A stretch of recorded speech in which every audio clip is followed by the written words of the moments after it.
குழு தலைவர்களுக்கான மாநாடு என்னென்ன பண்ணியிருக்கீங்க பள்ளிக்கூடத்தில்? எஸ்எம்சி குழுவில் இருக்க எல்லாரும் உறுப்பினர்லாம் சேர்ந்து தீர்மானம் போட்டு எஸ்எம்சி மூலிமா 13 டீச்சர்ஸ் இப்போ ஒர்க் பண்ணுறாங்க. பசங்களுக்கு இப்போ டீச்சர் இல்ல கவலை கிடையாது. நாங்கள் எஸ்எம்சி மூலிமா 11 ஆசிரியர்கள் நியமித்தோம். இப்போ நாங்களே எங்கள் பள்ளி மேலாண்மை குழு சார்பாக கொஞ்சம் வசதி படைத்தவர்கள்லாம் வசூல் பண்ணி நாங்கள் ஃபேனு எல்லாம் பண்ணியிருக்கோம். அதுக்கு ஒயிட் வாஷ் பண்ணி ரொம்ப நாளாக இருந்துச்சு. அதெல்லாம் நாங்கள் ஒயிட் வாஷ் பண்ணி ரொம்ப அருமையாக பண்ணியிருக்கோம். இன்னைக்கு எங்கள் ஸ்கூலில் 1,48,00,000 ரூபாய்க்கு கட்டுறாங்க. சத்துணவு கூட 5 லட்சம் ரூபாய்க்கு கட்டுறாங்க. எல்லாமே இதுக்கு காரணம் எஸ்எம்சி மீட்டிங் தான். இப்போ எங்கள் ஸ்கூலில் தற்காப்பு கலையை சொல்லிக் கொடுக்க சொல்லி நாங்கள் எல்லாரும் பேசி கராட்டே வாரம் ஒரு நாள் நடக்குது எங்கள் ஸ்கூலில். மற்றவங்க எல்லாரும் சேர்ந்து ஆண்டு விழா நடத்தவே முடியலனாங்க. நாங்கள் எல்லாருமா சேர்ந்து கலெக்ட் பண்ணி ஆண்டு விழா நடத்தணும் எங்கள் ஸ்கூலில். போன ஆண்டு 45% ரிசல்ட் இருந்த ஸ்கூலு இந்த ஆண்டு 70% ரிசல்ட் கொண்டு வந்திருக்கோம்.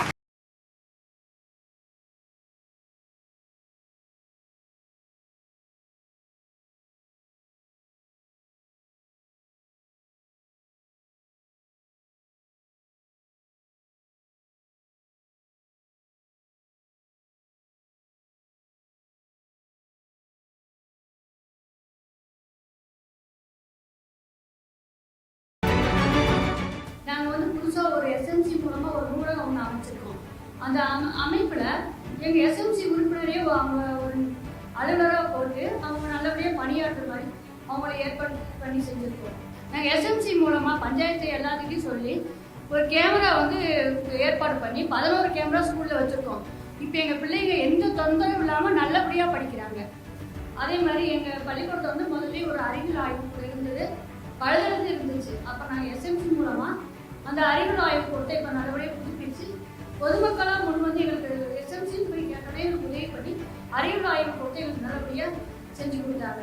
இப்போ ஸ்போக்கன் இங்கிலீஷும் இந்த நூலகத்தின் மூலமாக எங்கள் பிள்ளைங்க தமிழ் கற்றுக்கிட்டதையும் அந்த ஒரு கதை தாங்க சொல்கிறான்.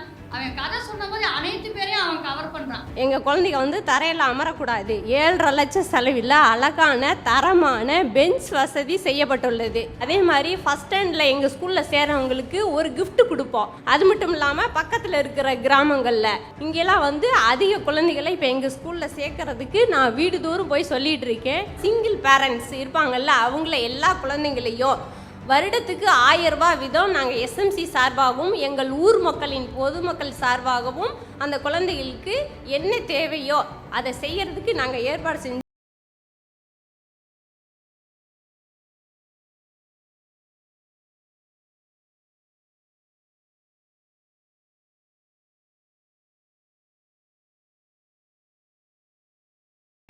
எங்கள் எஸ்எம்சியில் அலுமினி அசோசியேஷன் உண்டு, பழைய முன்னாள் மாணவர் சங்கம்.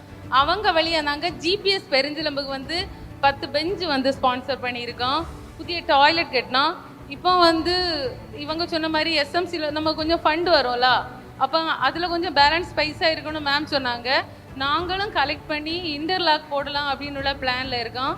அப்புறம் இன்னும் நிறைய செயல்பாடுகள் நடந்துட்டு தான் இருக்குது. பிள்ளைங்களுக்கு குடிக்கிற தண்ணிக்காக வேண்டி ஸ்பான்சர்ஸ் தேடி ஆர்ஓ பியூரிஃபையர் ரெடி பண்ணியிருக்கோம் எங்கள் ஸ்கூலுக்காக.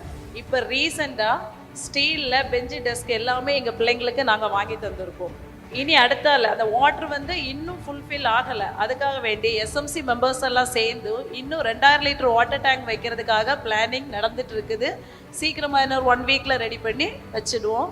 எங்கள் ஸ்கூல் வெளிரும் பள்ளியாக சீக்கிரமாக மாறிடும். இப்போ எல்லாரும் சொன்ன மாதிரி எங்கள் பள்ளியிலேயே நிறைய வேலைகள் நடந்திருக்கு. இந்த சுற்றுச்சுவர் ரொம்ப கட்டையாக இருக்கும். போய் ஸ்பான்சர் பண்ணி ஒரு 2 லட்சம் அளவுக்கு இப்படி ரொம்ப ஹைட்டாக ஸ்கூலை சுற்றி காம்பவுண்ட் சுவர் கட்டிட்டோம். எஸ்எம்சி மெம்பர்ஸ் எப்பவும் அந்த ஆயிடக்கூடாது அப்படிங்கிறதுக்காக நாங்கள் 2 தடவை ஓணம் அத்தப்பு கோலம் போட்டி மாதிரியே வைப்போம்.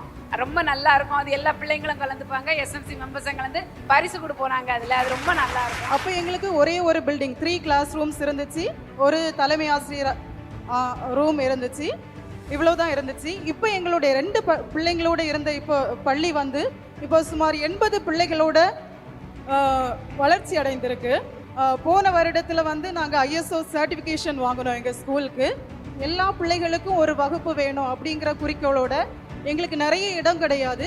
இருந்த இடத்துல நாங்கவே பள்ளி மேலாண்மை குழு இணைந்து பில்டிங் கன்ஸ்ட்ரக்ட் பண்ணி இப்போ எல்லா பிள்ளைங்களுக்கும் ஒவ்வொரு வகுப்பு இருக்கிற மாதிரி ஏற்பாடு பண்ணியிருக்கிறோம். அந்த பிளாஸ்டிக் விழிப்புணர்வு வீடு வீடாக துண்டு பிரசாரம் கொடுத்து அப்படி ஒரு விழிப்புணர்வை ஏற்படுத்தணும். அடுத்தது வந்து போதை விழிப்புணர்வு பேரணி நடத்தணும். இப்படி ஒரு மாநாடு வச்சு இவ்வளோ தலைவர்கள் இருக்காங்களா அப்படின்னு ஆச்சரியமா இருந்துச்சு. மாநாடுங்கிறது வந்து நம்ம டிவியில் பார்த்துருப்போம், வேற கேள்விப்பட்டிருப்போம், பேப்பரில் தான் பார்த்துருப்போம். ஆனால் இந்த மாநாட்டில் நம்ம கலந்து கொள்ளும் போது பெருமையாக இருக்குது. பெற்றோர்கள், முன்னாள் மாணவர்கள், அரசு பள்ளிகள் நடக்க இருக்க மறு கட்டமைப்புக்கான கூட்டத்தில் பங்கேற்று சிறப்பாக செயல்பட்டு அரசு பள்ளிகளை செம்மையாக்கி மாணவர்கள் சேர்க்கை அதிகரிக்கணும்னு உங்களை அன்போடு அழைக்கிறேன். பள்ளி மேலாண்மை குழுக்களை வலுப்படுத்துவோம், பள்ளிகளை பலப்படுத்துவோம். நம் பள்ளி நம் பெருமை. பெற்றோர்கள் அனைவரும் நமது குழந்தைகள் படிக்கும் பள்ளிகளுக்கு செல்வோம். ஆகஸ்ட் 2 அன்று நடக்கவிருக்கும் பள்ளி மேலாண்மை குழு அறிமுக கூட்டத்தில் பங்கேற்போம். குழந்தைகளின் கனவுகளை நிறைவேற்றுவோம். நாள் ஆகஸ்ட் 2 வெள்ளிக்கிழமை